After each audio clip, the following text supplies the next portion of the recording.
Beth, the four humans, a cat, a dog, and every other pet in that house fire survived, down to a baby sea snail that was rescued by a firefighter. That snail, the size of a pinky nail, was among 5 snails and 8 fish that also came out of that house fire unscathed.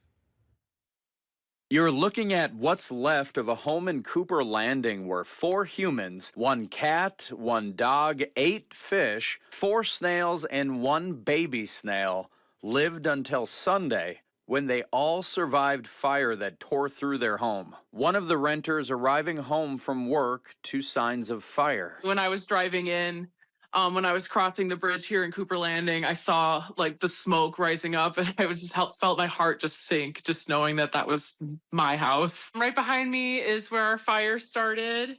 This was our fireplace. And then it went all the way up our chimney here. My roommates were having like a football watching party here in the living room when it happened.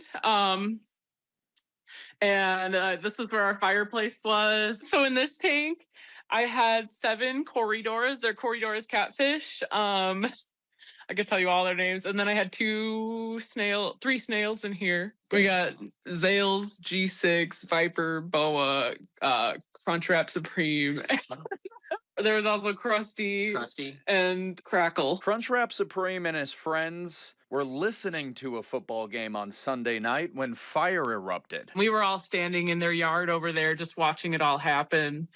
And it was really crazy to see. I had just gotten back from work, and they were just like, is everything out? And I was like, my fish are still in there. And they just immediately were like, how many of them? And then she ran back in here and she grabbed them.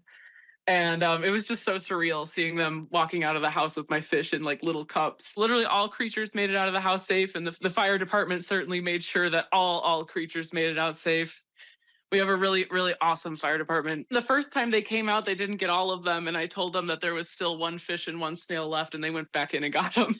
And there was 1 tiny, tiny little snail that probably wasn't even bigger than the tip of my pinky. And they even went and found them too. The aquarium could have been boiling for all I knew. Despite the aquarium being hot to the touch, the water animals survived, as did everyone else in the house that Sunday. You could either be a pessimist and be like, why do terrible things keep happening to me? Or I could just be like, I could count my blessings and be like, I'm good. I'm still here. We're good.